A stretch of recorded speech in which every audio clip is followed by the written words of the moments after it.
evening, everyone. Welcome back to Sidekicked, a Marvel Champions podcast where we're all about the allies.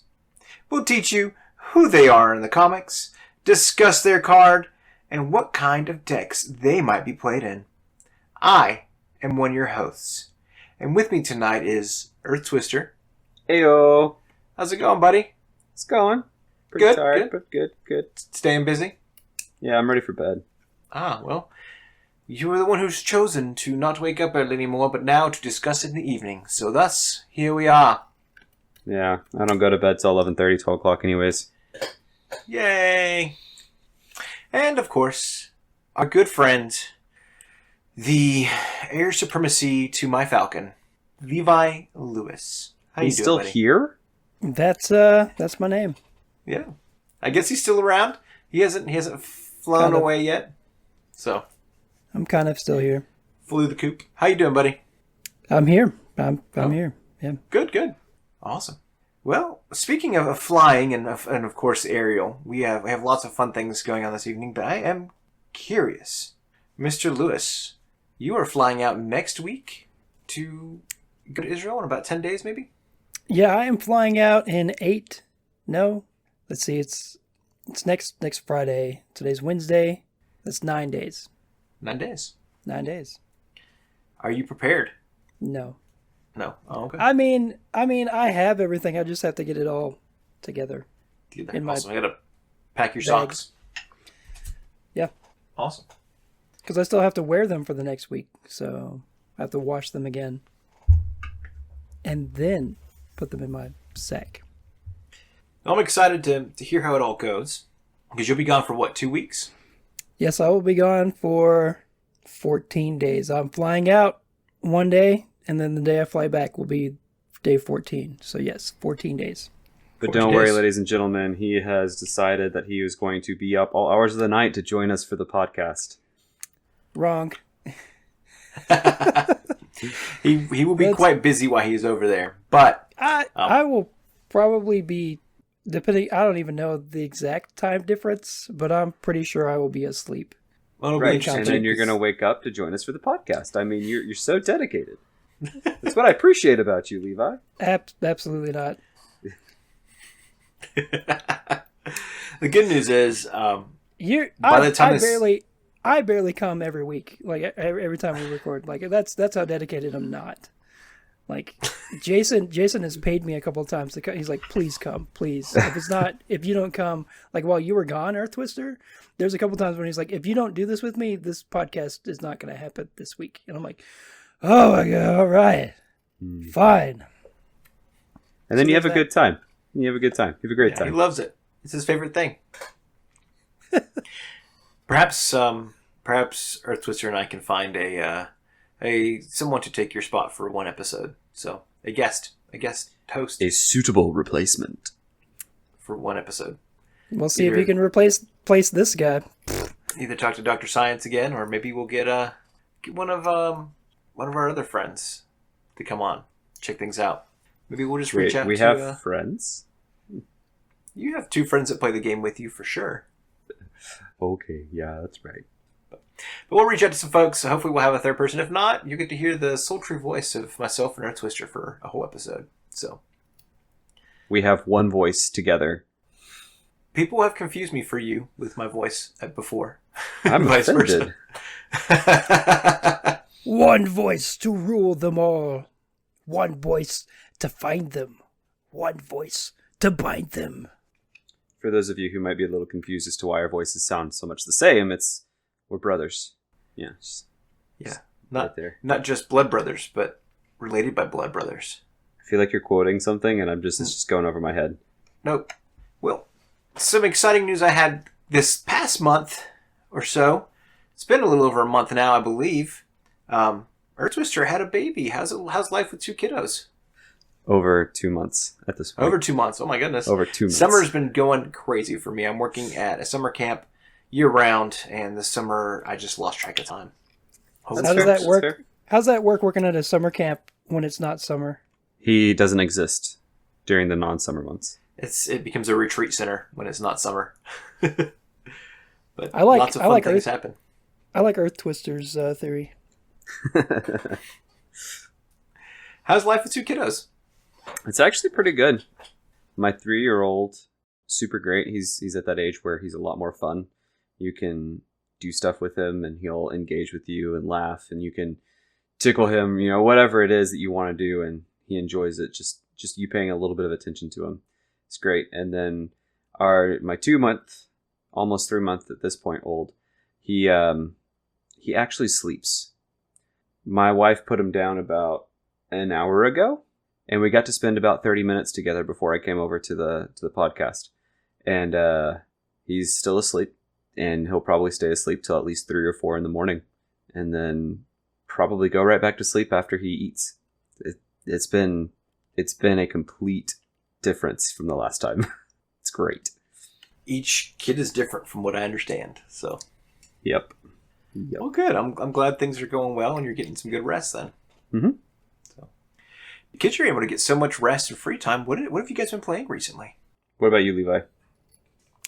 I have not. I won't even lie. I have not been playing anything. The Mario Kart? No. I've been working a full-time job and a part-time job, and then on the very small... I've been playing the game of life right now. When I have a little bit of spare time, I have been taking my mother, who is disabled, she cannot walk, to a lot of doctor's appointments.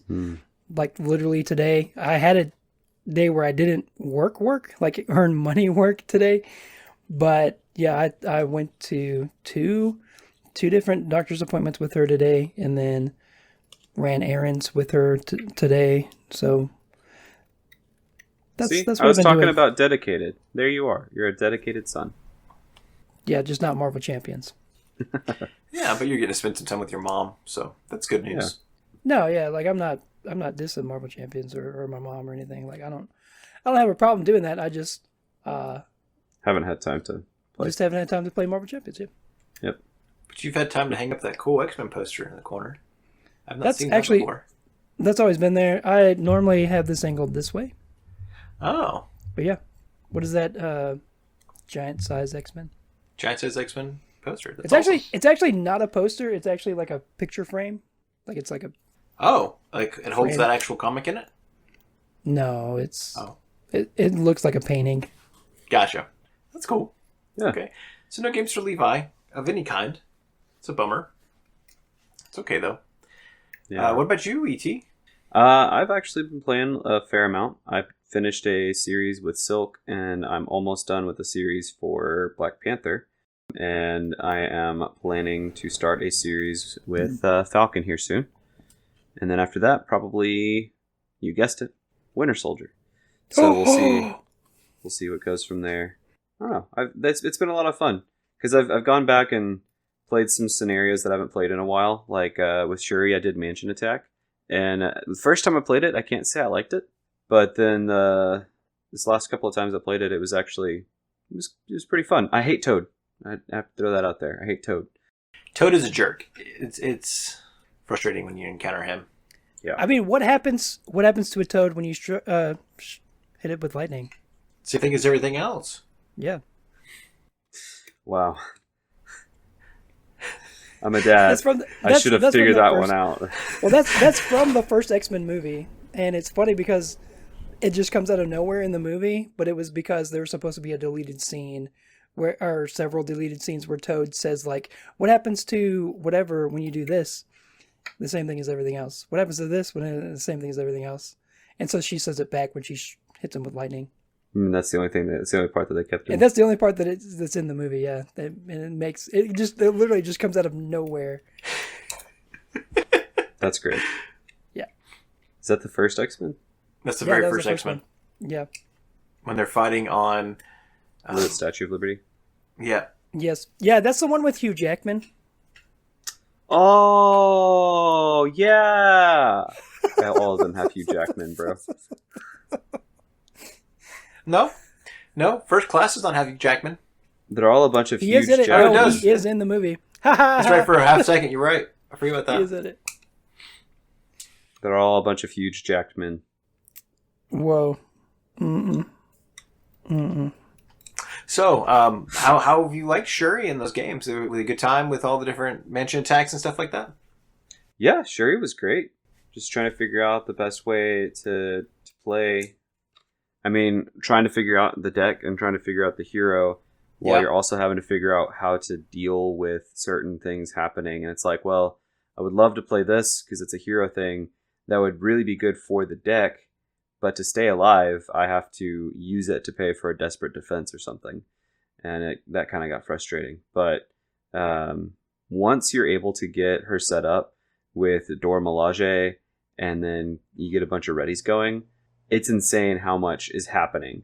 Because with all three Dora Milaje allies out and the Dora Milaje support and Shuri with 2 or 3 readies and all of the upgrades, you're sitting there throwing 4 damage off of just Shuri attacking, and then you're readying and doing 4 more damage. On top of that, you're removing a threat or you're dealing damage to everything on the board. It's great. It's great. That's awesome. That is so cool. It's good. And you've played a little Falcon as well, so that's exciting. Yeah, I played a little Falcon. I haven't recorded anything for him yet, but I hopefully will soon. Nice. For myself, I have. Who have you been playing?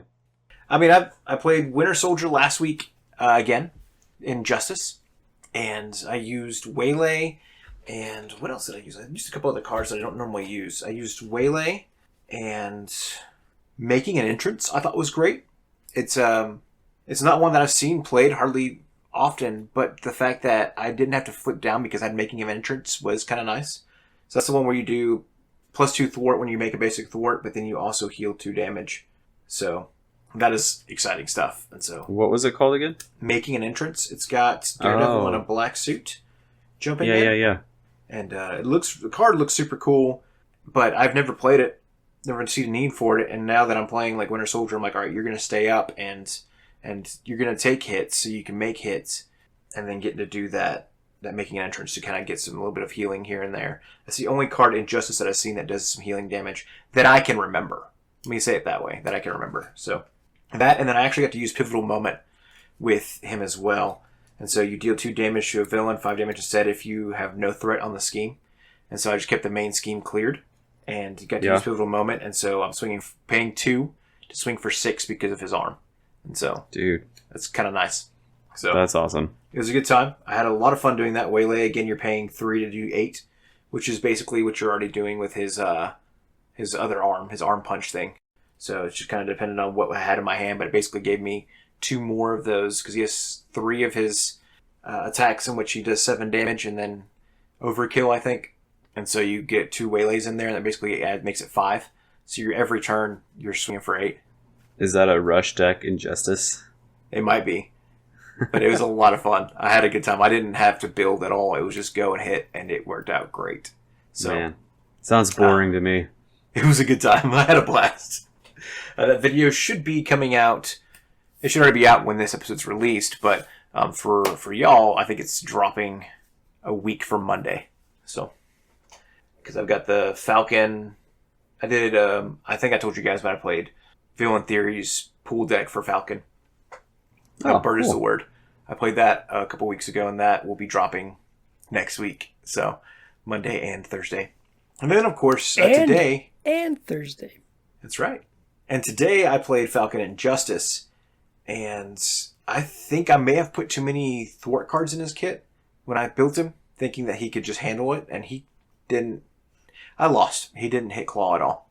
Like maybe one time. Oh. And so I felt. Most of the time it was spent, if I finally had an attack card in my hand, I had to get rid of one of the Masters of Evil that were out on the field. And so perhaps I should have put a different thing in there, a mod set with Claw, but here we are. So, but Falcon, he's growing on me. There's little things that I do enjoy about him. There's things that I don't enjoy about him. I really like Vibranium Microwave. I think it's probably my favorite card for him. But yeah, that's neither here nor so there. There's a card for him that I think it's once you trigger his ability to discard the top card of the encounter deck, you get to choose to either ready, as so many aerial characters, like per boost icon, you can choose to ready or choose to stun. So you choose Talent to ready line. a character or stun. Yeah. When I saw that, I didn't read that you have to discard it. And so I was like, that is so OP because you could like do it every turn. But no.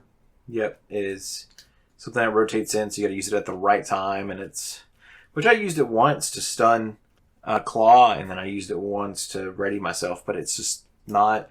I don't know. Were you not getting feel all like- the boost icons on the discard? I mean, I was playing enough cards to like cycle through to what I was looking for. It just Okay.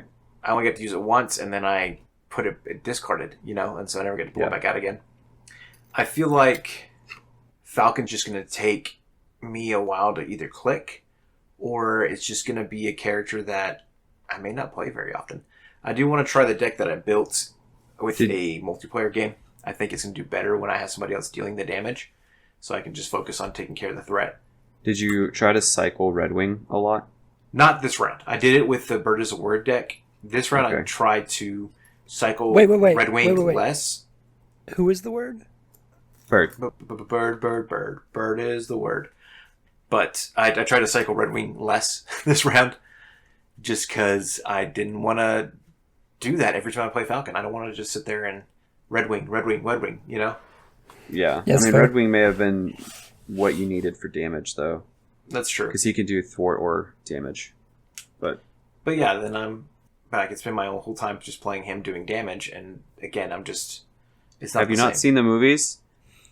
Good. Fair. I literally watched that movie today. The new. It shouldn't new be called America. Captain America. It should be called Red Wing. No. Awesome. Well, here's the big question for today, guys. I know we got a cool character to talk about, but we already kind of talked about it a little bit, but I think it's time. I think it's officially time for us to discuss. What do you guys think of the heroes for Wave 9? We've got Nick Fury, Maria Hill, Falcon, Winter Soldier, Shuri, Black Panther, and everybody's favorite Silk. How would you Everybody's guys- favorite is Silk. No, I'm just throwing it out there. What do you guys think? How are you guys? Do you like this wave? If you enjoyed this wave, would you do this wave again if you were given the opportunity? What don't you like about this wave? I don't like Maria Hill or Nick Fury. Let me go first. Let me go Okay. first here. Oh, my bad. So, I like the concepts that they put out with the campaign, but like the overall, like I wasn't super excited about Agents of Shield for multiple reasons. I mean, most of the villains, I'm like, okay, like most of the campaign to me, it feels like it's supposed to be like a big mystery leading up to, who's doing what.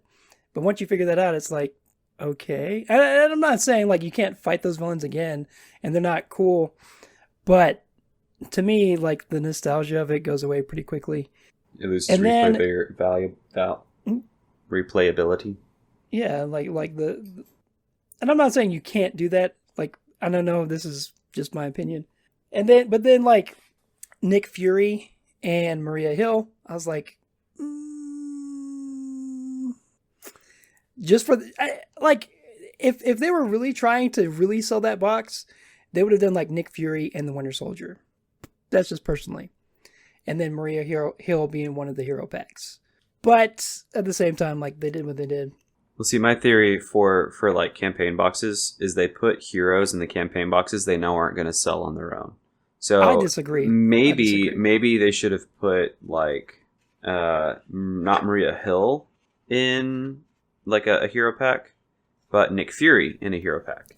I think that's fair. Nick Fury could have sold on his own, but I think I don't know. I don't think Maria Hill. I wasn't too excited about her. Yeah, Even me like the neither. announcements, Yeah. I feel like I agree with that. I want to kind of go back to that statement of they put heroes in there that they don't think will sell. I think Hawkeye would have sold on his own until people figured out he didn't play as well as we'd like. I feel like Groot and Rocket would have sold just fine in their own hero packs. I think I Adam feel Warlock. like Yeah, Adam Warlock would not have sold. Neither People would, just don't know who he neither, is. I think neither he would Spectrum. Spectrum would not have sold on her own. Right, she would not have sold on her Magic. own. What about Magic would have sold on her own for sure. I feel Bishop like would Well, have. that's the thing, though. I Bishop didn't know would who have. Magic That's true. was before that, really. Oh, really? I kind of knew a little bit, but Oh, I think really Yeah, I only didn't. people who cared about comics or watched the is it Legion that she was in? That she show? wasn't in Legion. She was Yeah, in she the wasn't New in that. Mutants in the movie. There. Okay, And yeah. that But she movie's was terrible. in some of the shows and stuff. But yeah. So yeah, I don't know. Like, I don't think that she would have sold just because of the fact that she's not nearly as well known as the majority of the X-Men. Like Cable Bishop. would have sold. Still, like Yeah. I Shadowcat didn't and know. Colossus would have sold. I only knew Cable because of HeroClix and because of probably X-Men, the cartoon. The animated series, which is what a lot of us Col- that enjoyed the X-Men cycles grew up on. Yes, Captain. Like me. Oh. No, that was just Sorry, a would you great like to continue your rating of the No, heroes no, this wave? that was about it. But what you said Colossus would sell on his own. I think Colossus would have sold on his own because people who know who Colossus is, they're familiar with him. Shadowcat Have fun. probably wouldn't have. Yeah, I can see that. Though she was a big deal in X2. X3. Well, she came X3 too, but she came out in X2. Like that was the whole thing. Was Rogue got upset that Bobby was dating or flirting with. Anyways, poor Gambit didn't even get a chance to meet Rogue in that world. Yeah, it was a long story. Go back and watch the original X-Men movies. They're wild. Well, good to know. I think with your statement there, I can see why you're like, I actually was super excited about all the villains leading up to it. I think they have a lot of replayability for all the villains in there. People are kind of like hit or miss on. It's hit or miss on Thunderbolts, but I really enjoyed that one a lot. I still have 2 Thunderbolts that I need to try out. I really enjoyed the Black Widow. MODOK is just a nice one to like. I need to play a game and do something a little bit different, and MODOK works out. Batroc the Leaper is neither here nor there for me. And then Baron Zemo, I played once and won, and I need to go back and try again. I think he's got some potential for a hard villain. Who's that? If you haven't beat the campaign by now, or you haven't done research by now, spoiler alert. Bum, bum, bum. But so I guess we start off with those 2 heroes there, Maria Hill and Nick Fury. I have not even touched Maria Hill. If I'm honest, I've not played her. I haven't had zero desire. I've seen people go, oh, she just destroys, which is fine. I don't even base it off of that. But she just does not look fun to me at all. And then I think I've watched all of Earth Twister's gameplay for that campaign playing through as Maria Hill. I didn't even finish uploading all that I recorded because I was just like, it's boring. It's just super boring. So Nick Fury, I feel like has a lot of good potential. I enjoyed playing Nick Fury. But I also like playing Shadowcat, and it's very similar to Shadowcat and very similar to Gambit with the building up and getting the extra damage and boosting your way around that. So I have not finished him in other aspects, but I feel like he's one that I'll go back and play again. I'm kind of getting that itch to do some more Nick Fury now that we have more cards available to him. What about you on those 2 characters there, or Twister? I guess in the villains too. I think, honestly, I'm on villains too. Honestly, as far as Nick Fury and Maria Hill, Nick Fury was fun for a little bit. I'm trying to remember him because it's been a few months since I played him. But there's so many other heroes that I would rather play first. So like since I have only been playing for a year and a half at this point, I have not been able to use every hero the way that I would want to, or really get to know them and the way they play. Just because I don't have as much time as I'd like to have to play it, and 2, there's so many heroes, and I've only been playing for a year and a half. And they keep coming out with more heroes, and so I'm like, well, that's another hero I need to try. So I'm finding that the more I play, the more I'm like, is it necessary for me to play every single hero? And I don't think that you have to. I think it's nice to. yeah. But even then, like I've been watching Solo Marvel Champion. And if you're listening, buddy, hey, how's it going? He plays a lot of Captain Marvel. I played Captain Marvel once and said, not for me, and I moved on. So Yeah. That's fair. But that's now what that I I've seen felt him about play it, I Gamora, need to go back and but- test her out. So Yeah. But as far as the villains, I enjoyed the campaign and playing through it. I don't know, like I said, it's been a little bit since I've actually played some of the villains. I actually played the Black Widow scenario a couple of weeks ago with my buddies in multiplayer. So that was kind of fun because, I mean, once you figure out her gimmick, just keep the main threat clear, and then she's just like Rhino in a way. Like, she's just basic. Not really any spice in that scenario if you keep the main threat clear. And it's a lot easier to do in multiplayer. But then Batroc the Leaper, He's all about keeping the threat down and clearing more and more clearing the more and more threat. I think he's just interesting, but probably felt kind of like a collector in a way, a little bit like one of the collector scenarios. Maybe not collector 1, but maybe more like collector 2. Was that MODOK was kind of interesting, but it's not really clear that you lose immediately when that last one is flipped. So that was fun. I mean, the first time that Levi, Lewis, and I played him, we had no problems. Yeah, well, I was playing on expert. Okay, I'm going to emphasize this. This is a Marvel Champions podcast, not an expert Marvel Champions podcast. Let's. Oh, okay. Well, Earth Twister just left the chat.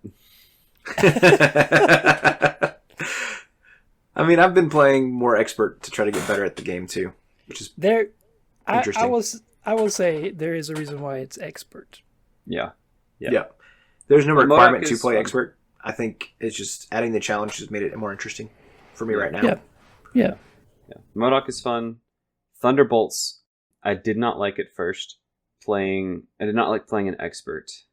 I may enjoy it more as I play with other people more. But even in standard, it's actually a really hard scenario. Just trying to figure out the best way to keep everything down. Just because in multiplayer specifically, you end up getting a ton of those encounter cards that actually cause the Thunderbolts to come back into play. So you're not always able to just attack Citizen 5. So, I know there's strategies like defeat the Thunderbolt minion and then you don't have to worry about anything. I know there's that strategy, but when it comes into multiplayer, there's not always that the ability to do that. Right. So that one was kind of challenging trying to figure it out in expert too, because they're stuck with toughness. Every single time they go back, they get toughness and stuff like that. Woohoo!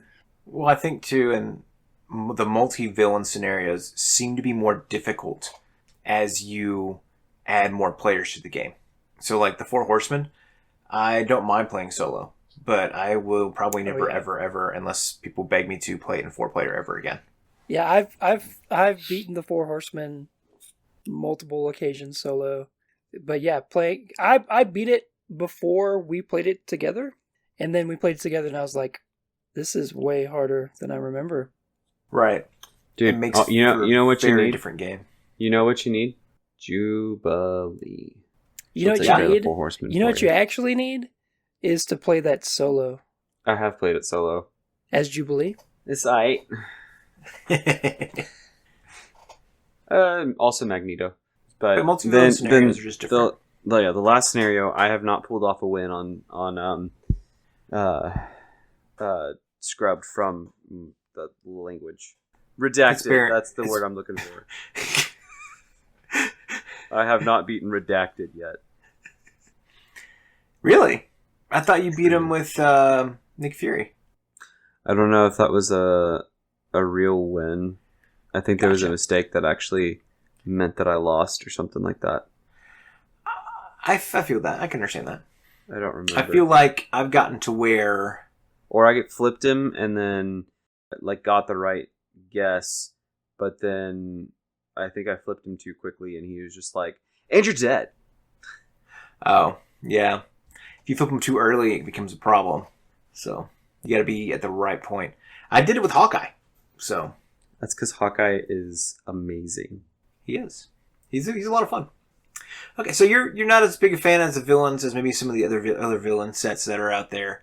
I do find that I haven't gone back to Zemo since I played him, but Thunderbolts, I've played every one of them except for the one from Shuri. No, I did. I played Joystick at Your House. So I've played them by the time I put them on live. I just got to play Blizzard and Fixer. And then I've played them all. Gotcha. Yeah, no, I mean, I would say I enjoyed the villain sets. I mean, especially playing in campaign.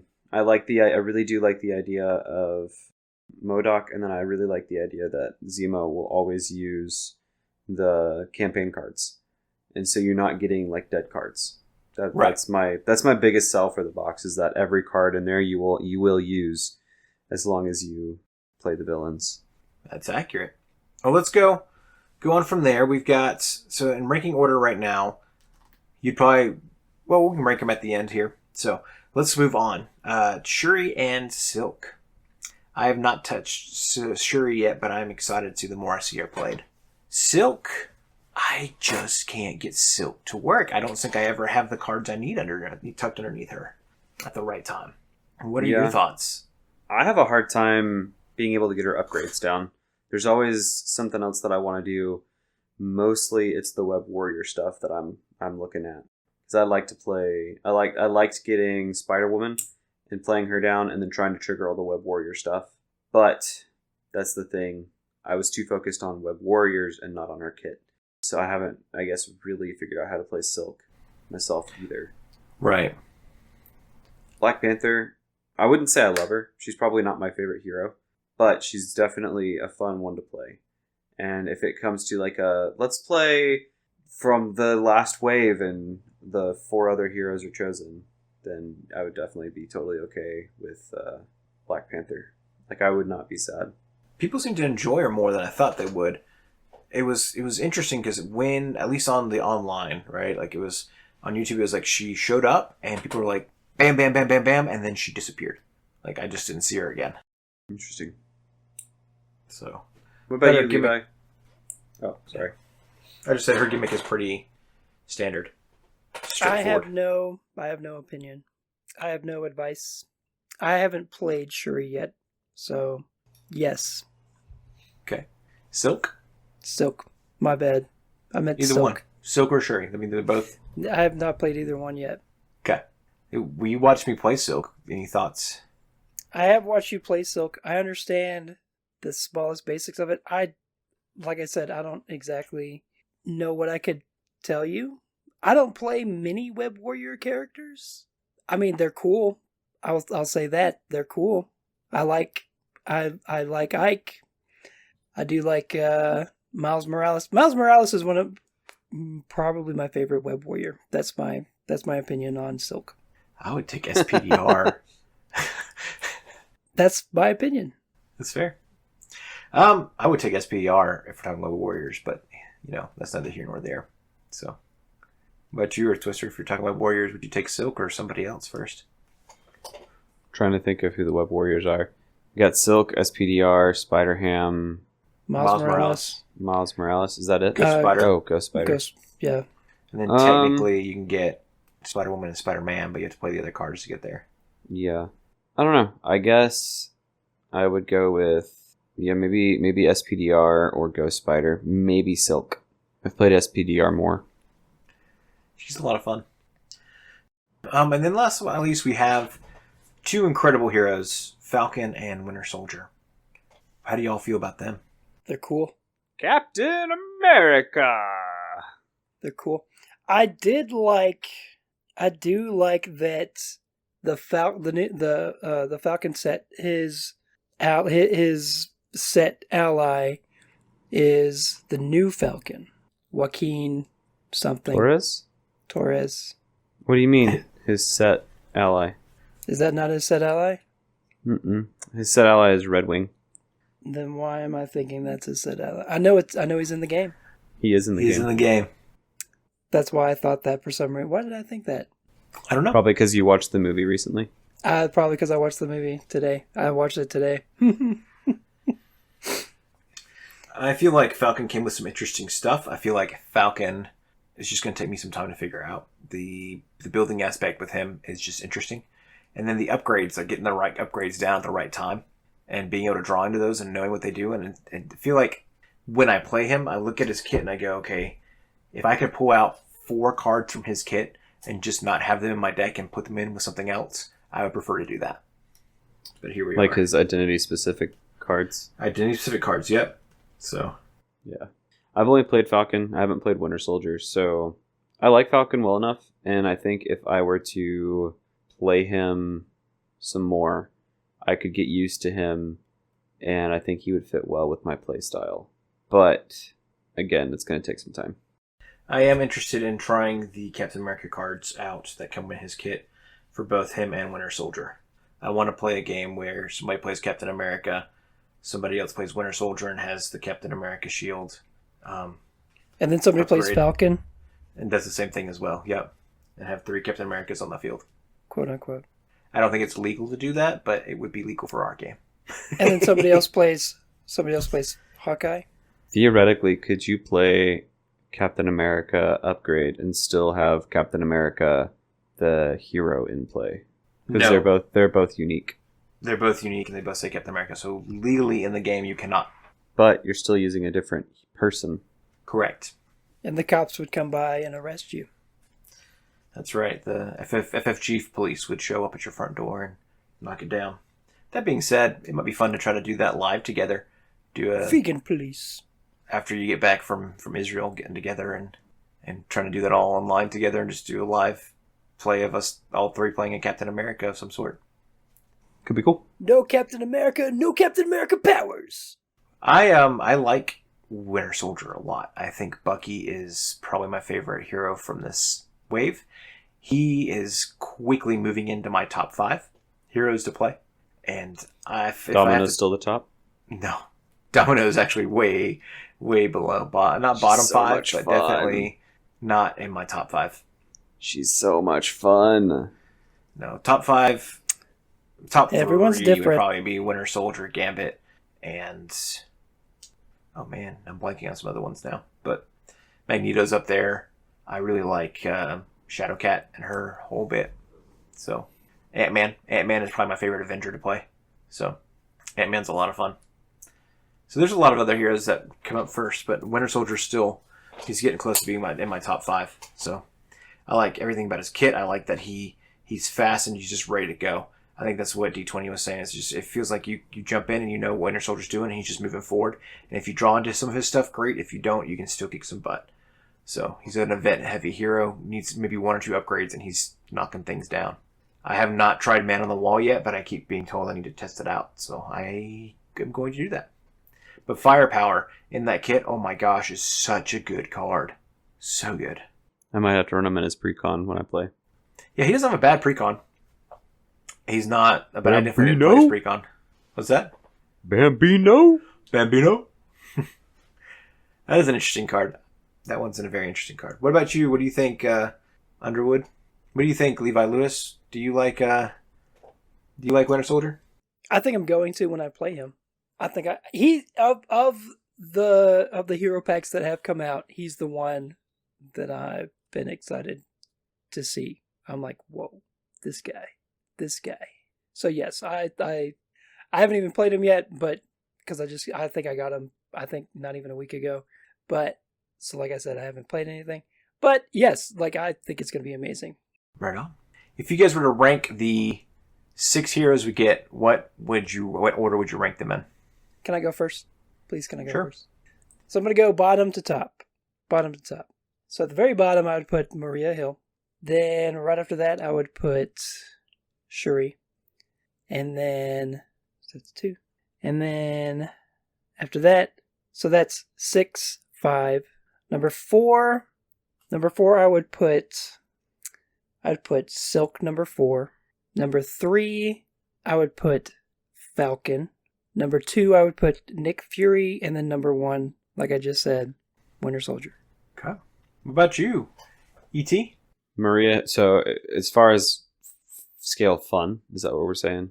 Or scale of fun, scale of... Yeah, I wouldn't say power. I'd say scale of fun. Like, if you were to sit down and go, I have these 6 heroes to choose from, which of these 6 would I go last and which would go first? Cool. So, starting from last, just like Mr. Lewis did, we've got Maria Hill as 6, Nick Fury as 5, probably Shuri as 4. I'm not sure about 3. Maybe Falcon, and then Winter Soldier, Silk. I really like Silk because of her complexity.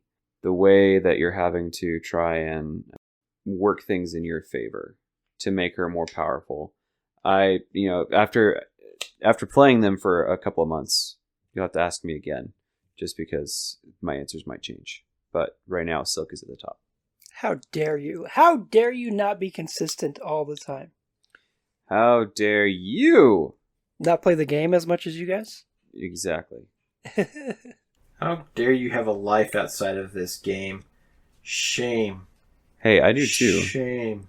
Shame on your game. Shame on your cow.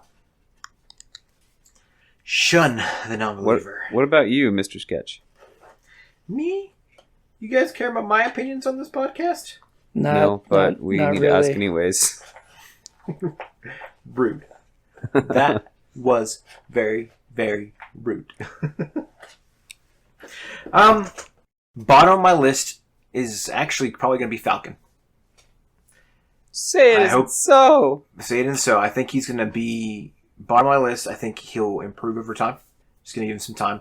I will probably then put Maria Hill next. Then Silk. Probably Shuri at number 3. Number 2 is going to be Nick Fury. Number 1's Winter Soldier.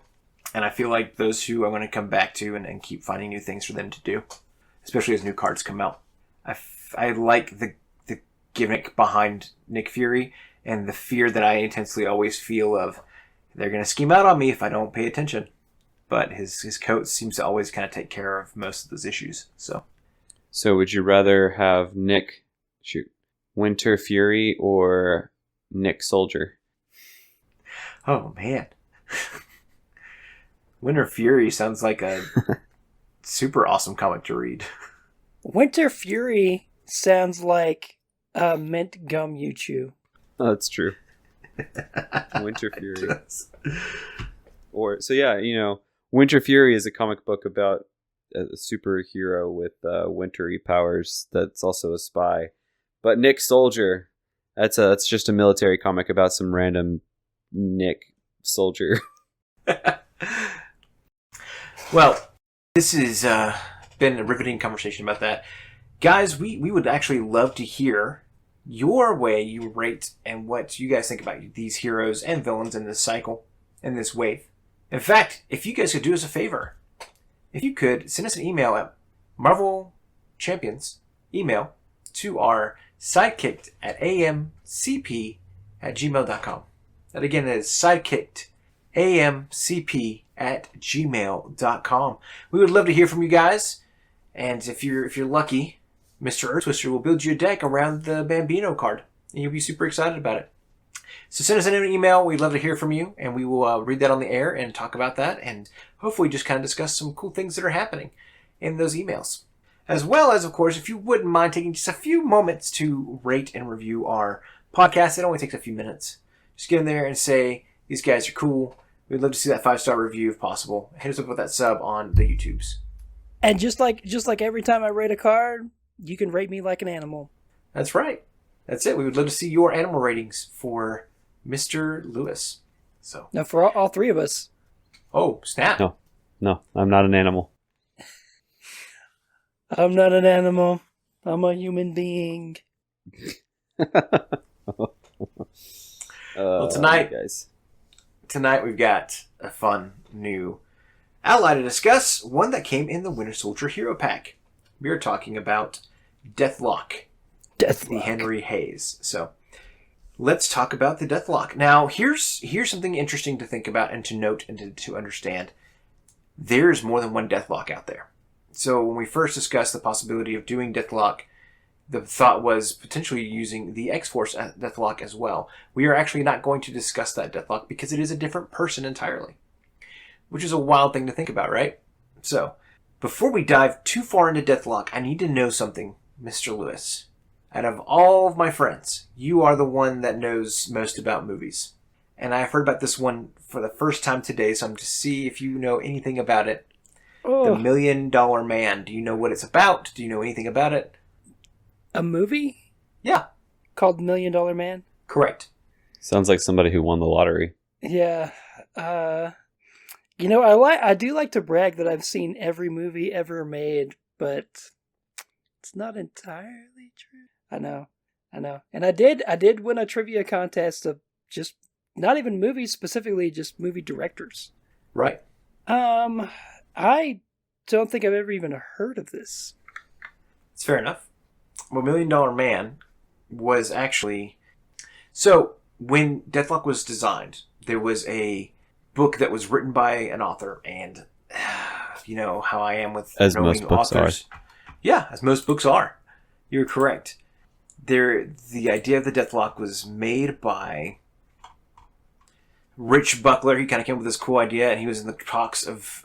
he made this character for his novel, and he got the opportunity to make it into a comic book character. As he was in the process of working with Marvel Comics, they adapted this show. It's a television series called The $6 Million Man. Not just $1 Million Man, $6 Million Man. I do know eventually, that one. Huh? I do know about that one. Okay, tell us about the $6 Million Man. Is that Inspector Gadget? No, the $6 Million Man came out way before Inspector Gadget.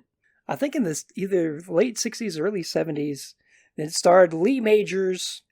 And Lee Majors, he gets injured somehow. And so they rebuild him almost as like a bionic human. And he Inspector goes around Gadget. saving people. He's like a pre-inspector. But he can't actually do any gadget stuff. He just runs super fast and he has like super strength and stuff. And he can like see things really, really well. Inspector Gadget. Exactly. So the $6 Million Man was basically built off of this character that Rich Buckler designed and was in the process of talking with Marvel Comics about. So Buckler then purchased a copy of the television series source material Cyborg by Martin Calden. And then Buckler stated he wanted to rethink some things and kind of redo a couple of the ideas that they had with that concept. And so he came out with this character called Deathlok and brought it to Marvel Comics.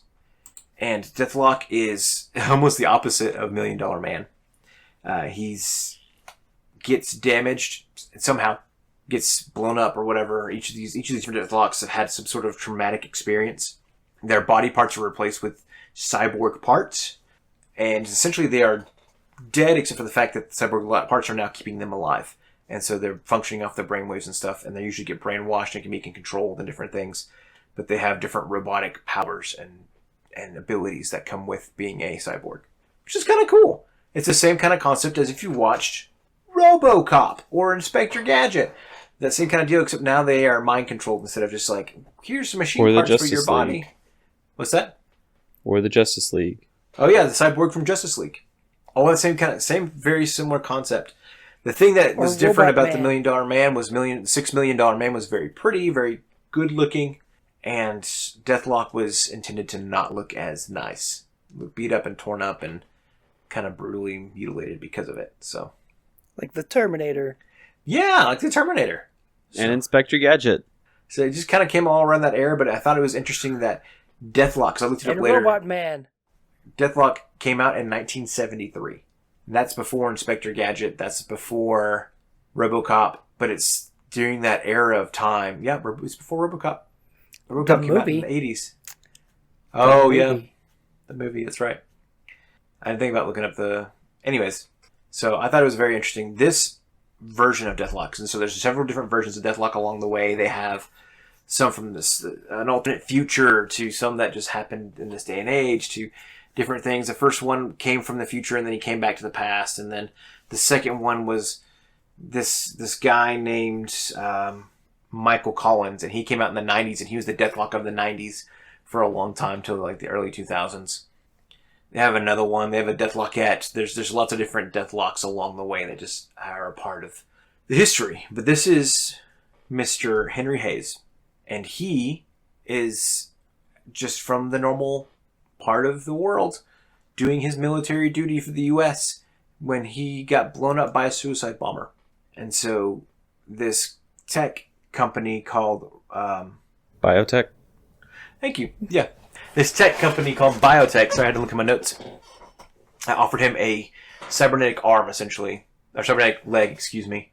To kind of take care of that loss that he had with that leg. So he got one, and they essentially, when they put it into his body, also gave him a trigger word like the Winter Soldier that would activate him and make him go do these missions. And then when his mission was complete, the tech would wipe his brain and he wouldn't have any remembering of the mission at all. And so he'd have no idea this was happening. So he'd live his normal life until he heard the keywords. He'd go do his mission and then come back and just keep living his normal life. Eventually, a SHIELD agent known as Henry... No, not a Henry. Sorry. The SHIELD agent known as Seth Horn. He was there during Original Sin when the Watcher's eye exploded, which gives him special powers to kind of see certain truths about different people. It's a whole thing in Original Sin. It's one of probably my favorite Marvel events that happened. But Seth Horn, sees Mr. Henry and tells him all about the things that he's discovered about him. Like, hey, you are this robot person, but S.H.I.E.L.D. can come help you. If you just want to come to S.H.I.E.L.D., we'll give you some help. And he's like, you're crazy! And he walks away, and somebody whispers the keyword into his ear, because they've got like robot things in his ear, triggers him. He goes and kills Seth in the bathroom. And that's how we first meet the character in 2014 in the Original Sin, issue number 1. So, eventually, over time, S.H.I.E.L.D's able to work with him, and he kind of starts discovering these things are true that he heard. And Michael Collins, the other Robocop or Deathlok, comes in and helps him kind of work through that and get out of the mind control. And then once that's done, then he is able to join S.H.I.E.L.D. And he joins S.H.I.E.L.D. and is part of the Agents of S.H.I.E.L.D. comics. He shows up in 47 issues in comics in total so far. He's been around since 2014, so that's not a lot of comics if you really consider how long he's been around. That's over 10 years now. But he's shown up in little things here and there, but he's never got a large role since his original impact. So, yeah, that's it. That's all we really know about Mr. Deathlok. Oh, he does help Gemma Simmons, who becomes a Deathlok too, at some point. And he helps her kind of work through that and become comfortable with being a Deathlok as well. So, that I thought was interesting. Anyhow, what are y'all's thoughts on the story? What do you think? Do you think it's cool? Do you think it's like something you'd want to go read and check out? I think it's interesting. Yeah. I feel like there could be more to the story, and I feel like they haven't given him enough room, but he just probably isn't as exciting a character as he was back in, as his other, not versions, but other Deathloks, since they've been around for so long. I mean, it's kind of a story that's kind of been told multiple times, multiple different ways, and so that's probably why they haven't like gone super deep into it. Kind of like time travel. Yeah. What are you talking about? I think. Did you ever experience deja vu? I think they tell the story of time travel way too much in media. How are we going to solve this problem? I don't know. Let's just have them go back in time. Did you ever experience deja vu? Huh. Yeah. Butterfly effect, man. We're here to talk about Ashton Kutcher. But no, I agree. That it makes sense that they wouldn't go super deep into him. Yeah, just right. We just don't get to relive that story over and over. Yeah, so it's been done a lot. It's kind of like, and this is not me complaining about this, but it's kind of like we keep getting the same similar like the Spider-Man movies. Okay, why do they like? When they made it with Tom Holland, they didn't really do an origins movie because we know how he becomes Spider-Man. Like, right. How does he become Spider-Man? I forget. Let me explain to you. No, it's too much. Let me sum up. Let me sum it up. Did you ever experience deja vu? So, Earth Twister, would you mind describing this Deathlok card for us, this aggression ally? Yeah, I would mind. So, this guy, his name is Deathlok, and it's not how you'd expect it to be spelled. It is Deathlok.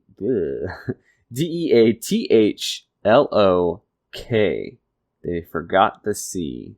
And then, of course, it says Henry Hayes underneath. He's a 3-cost aggression ally, so his card is of the red color. He is an ally with 2 thwarts and 1 attack. He takes 2 consequential when he thwarts and 1 consequential when he attacks. He has 3 health. He is a cyborg shield traded card. He has a response that says after Deathlok enters play, search your deck and discard pile for a copy of Shield Sidearm and attach it to him. Shuffle. The flavor text says, my body is infused with high-tech mind-controlled weaponry. And then he has a physical resource. And that's pretty much it for the stats on the card.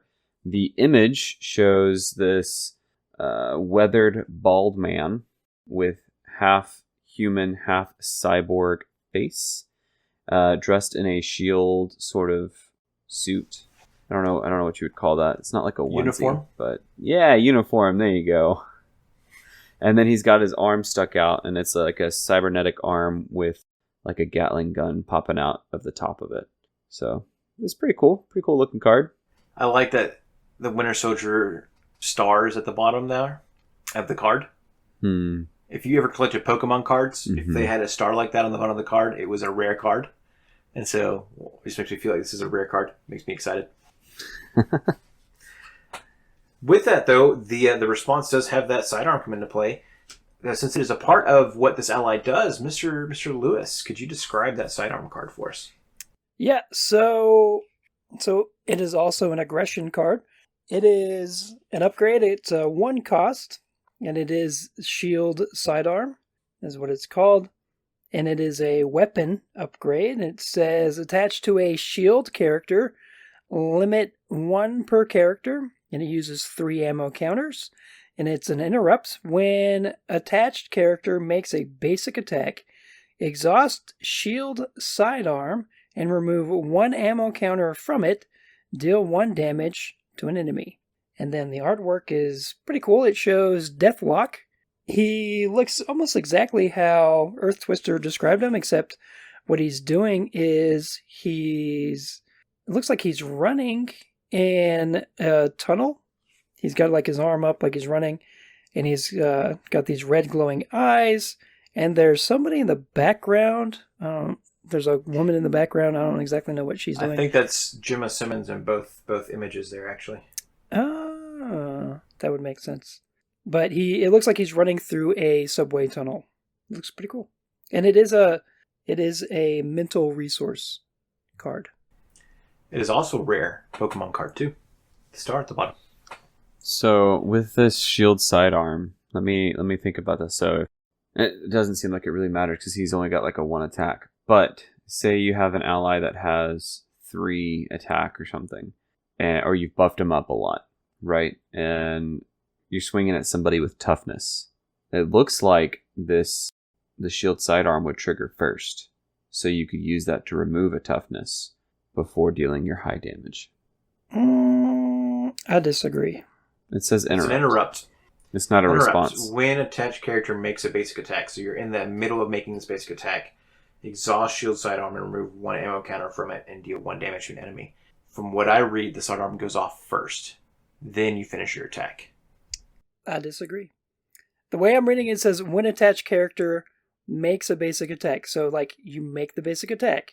It says when they make the basic attack, then comma, exhaust shield, sidearm and remove 1 ammo counter, deal 1 damage to an enemy. Sure, That's the way but you have cards out there that read response. When attached character uses a basic action or something, and that's a response, and the response triggers after the attack. With interrupt. An interrupt happens first before, because it's and I understand it's being rude. I'm just reading it how the text says it. Right, but the interrupt does kick off because the interrupt label is there. So, I mean, they could have been a little more specific with that. True. Yes, that's the hard part about this game is sometimes you're having to read different cards different ways. Because yeah, I understand like how you're saying it, like it's an interrupt. Like I get that. So, Earth Twister, like as we mentioned before, your sidearm, as you mentioned, has the interrupt, so it goes off. It does the 1 damage, and then you have the other 1 damage that goes off with Deathlok. It is interesting that would happen that way. Either way, you're either taking off a tough or you're doing 2 damage in total. It feels like, why wouldn't you just give him 2 attack instead? Looking at it too, is the shield sidearm is not an attack. So, that's true. I mean, it That's doesn't fair, necessarily. Yeah, it never actually says that it's at anywhere in there. I mean, it never says an attack. Correct. Right. So if there's if you're fighting Venom, you can have this card deal 3 damage to him over the course of 3 different activations of that ally without triggering the boost effect. The whatever the effect is on Venom's card, because it's not an attack. It's just damage being dealt. So that's probably, so you could have him attack a minion, or you could have him attack the bell tower and then well, I attacked the bell tower. Now I'm going to go ahead and ping Venom for a damage without triggering the boost card. And it does say like deal 1 damage to an enemy, so it doesn't have to be the same enemy. Mm-hmm. Yep, I was about to say that you could almost split that up. That is actually interesting there too. And, it is and cool the thing that about the thing that I see about this card, and I think this is probably why they made this a card, is that you don't have to have Deathlok to use this card. Right, you just have the Shields character. Correct. You could give this to Nick Fury if you felt the need to. Yeah, and you could use it to take out a... Well, no, you probably couldn't, because you'd have to say I'm making an attack against the villain. So I was going to say you could use it to take out a guard minion before you attack the villain, but you would have to say I'm attacking the villain, and you can't do that if there's a guard minion. Correct. But let's say you use this upgrade. So what you could do is attack the guard minion. Oh, it's not dead. Still doing 1 damage to the villain. Because it's not an because attack. Of the sidearm. Correct. So if the villain itself only has 1 health left, and you have the stupid guard minion in front of it, you just shoot him with the sidearm. Ba-ba-bow. The more I'm looking at it, the more I'm actually like, it itself, the sidearm is a useful card, and it is nice that it just goes on to Deathlok for free. You play Deathlok and automatically you find one. Yeah, so theoretically he's actually just he's a 2/2. Like he's not a 2/1, he's a 2/2 with 1 consequential on attack. He's a 2/1/1. Where's the 411 like on that 211? He's a 2/1/1/3. 2/1/1/3, exactly. Because he's not exactly a 2, right? He's not a 2/2. What area code is that again? So, what do you guys think of the art? Do you think the art for both these pieces are exciting? I wouldn't say exciting, but I'd say it's fine. Like, I don't look at the card and go, oh my gosh, this is just the best thing ever. But it's pretty cool art. What card do you do that for? Please, that is what this podcast is wanting to know. What card do you do that for specifically? Oh, right, Captain America. Captain America.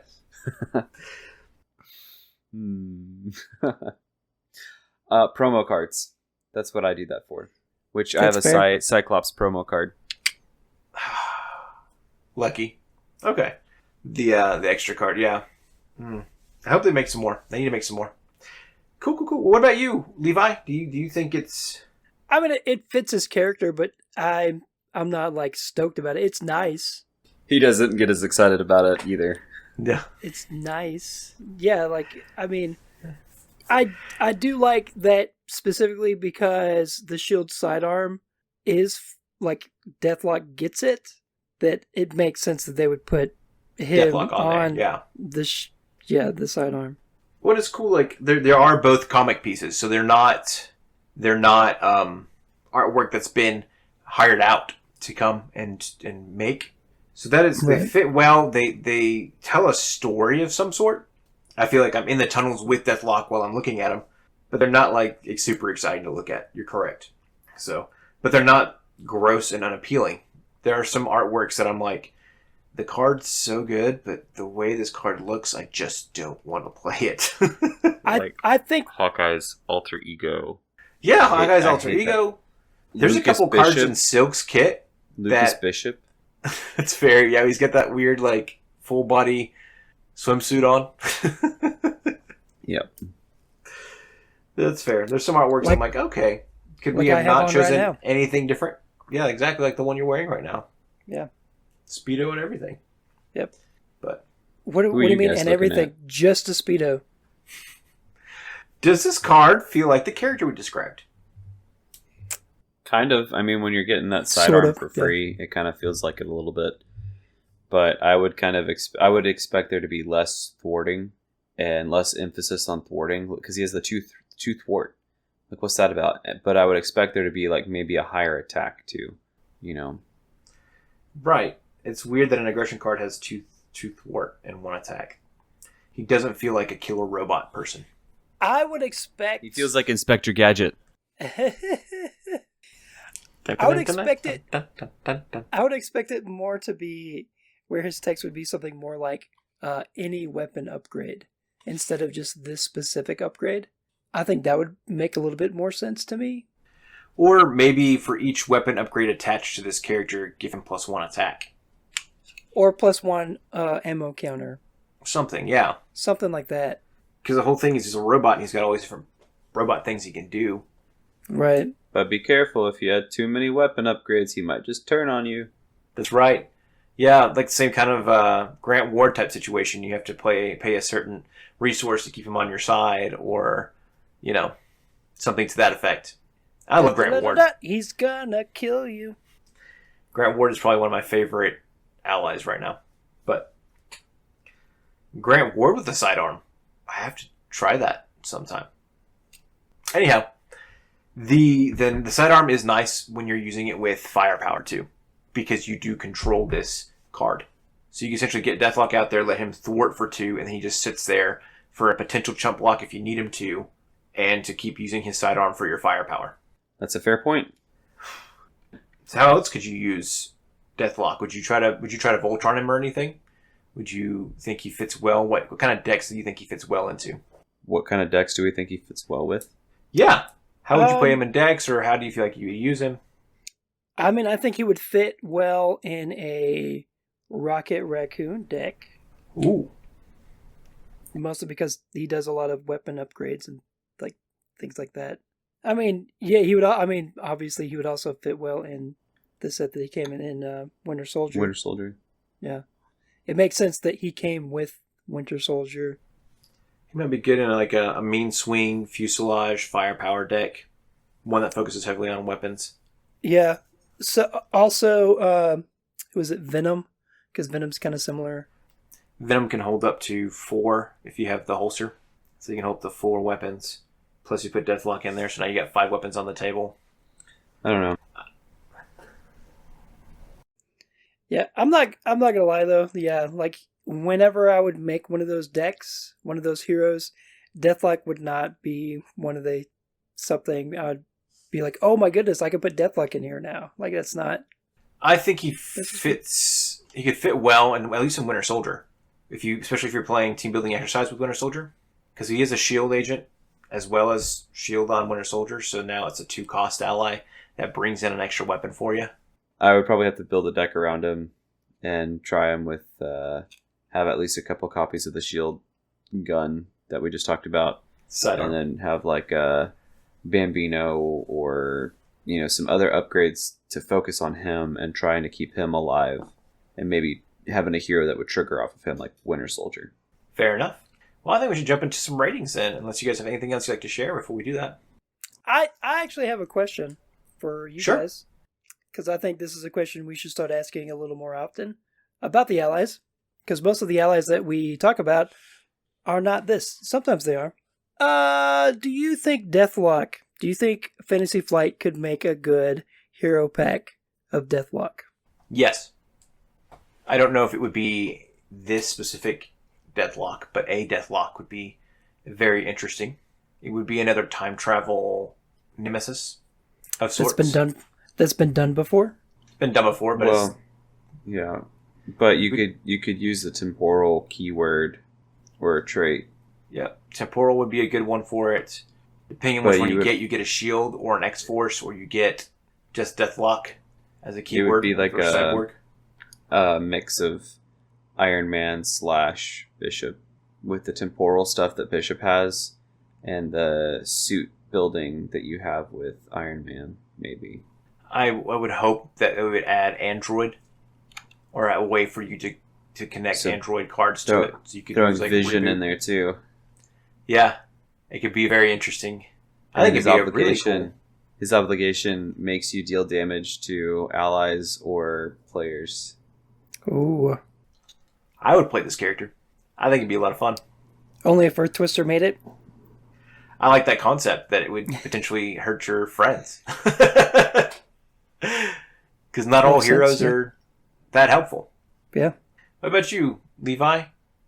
I mean, just like all the other characters, I think that they could make an amazing hero pack for a Deathlok. Yeah. But do I know for sure? No, until they do it? No, I don't. I think it would be. I think the concepts would be pretty cool. where, yeah, he could have extra upgrades, or he could have, a crazy wild obligation. But, like, probably have, like, cyborg cards, more cyborg stuff. That'd be cool. I would love to see... I mean, we've already got 2 Deathloks in the game. So I'd love them to put the other Deathloks in there just to add a few more. Yeah, maybe one of the other Deathloks be his nemesis. Oh, gosh. You could have a Deathlok trait. I'm Deathlok Like treated. Yeah. I'm Deathlocked. Getting like 4 different... that's the whole cycle, is just Deathlok. Well, just like Spider-Man, there's so many different Spider-Man. There's so many different Spider-Mans in the game, like, have Right. similar. Yeah. It's like, oh, there's Deathlok. Oh, I'm playing Deathlok again. Oh, look, another Deathlok. Who are I you got playing? I'm Deathlok. playing No, Deathlok. I got Deathlok. Oh, they're not unique because they all have their own alter egos. Cool. I got Henry Hayes. Well, I got Tabitha Taranov. I got Gemma Simmons. I have Unit L17. Ooh, that's a classic one. It's that one. Yep. All right. Earth Twister, it is time What? What to are you? rate Oh, this card. It's time to ask you if you've ever had experiences of deja vu. I think I would probably rate him a C. Just sort of middle of its pack, kind of average, halfway decent ally. But there's better allies out there. There's also worse allies out there. That's what I got for you. What about you, Lewis? So I rate this Deathlok as a goose. Goose have their purposes. They do neat things, but sometimes they can be annoying. I don't know if I would ever use this Deathlok in any of my decks. He doesn't jump out at me as like, oh, I need to use this type of an ally. Could I? Yeah, I might in the future at some point. Do I feel it right now? No. For me, I would give him And that's the episode, folks. We'll see you next time. Did you ever get the feeling of deja vu? For me, I'd rate him a 3-star. I'm satisfied with my care. He does what he set out to do. I don't think he's phenomenal. I think I'd like to play him a little bit more because I feel like there's still some room for him to do some cool things that I just don't expect yet. Like the concept of being able to split that damage between two different enemies, to doing just some interesting stuff where his combo, he just happens to do the right thing at the right time that I need him to do. So I think I may play him a little bit more just to see how he works, but you're correct. He's not going to be the first character I think of when I build the deck. So, all right. Well, any other thoughts, my friends, before we head out? That's all I got for you. Did you ever get the feeling of deja vu? Earth Twister will be either Earth Twister or our potential guest will be setting up our next episode. So that will be exciting. Well, with that in mind, let's sign off. Thanks for listening to our podcast. This has been Marvel Champions, Marvel Champions podcast. Sidekicked. Yeah, I do get the feeling of deja vu sometimes, and it trips me out.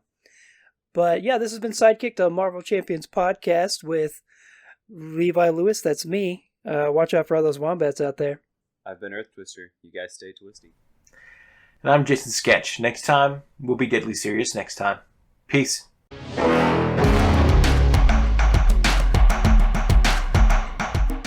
I do want to say this before we get started because I'm super stoked about it, and I want to tell you guys, I saw Superman the other day, and it is phenomenal. It is really, really good. That's what I've heard. I will not see it probably in theaters. Super good. Superman is super good. Fortunate soul. But I was pretty sure not all three of us had seen it, so I didn't want to talk about it in the podcast specifically. I heard Nathan Fillion's in it. Right, yeah. That is James Gunn. He was a lot better than the last live action Green Lantern. Nathan Fillion? Yes, he was. Yeah, he's a lot better than Ryan the last Reynolds? one. No way. Yes. Ryan Reynolds As the is peak performance. As a Green Lantern? I don't know, man. It's been forever since I've seen that He movie. did. He was very, very funny. Anyways, I had to get that out there. Yep.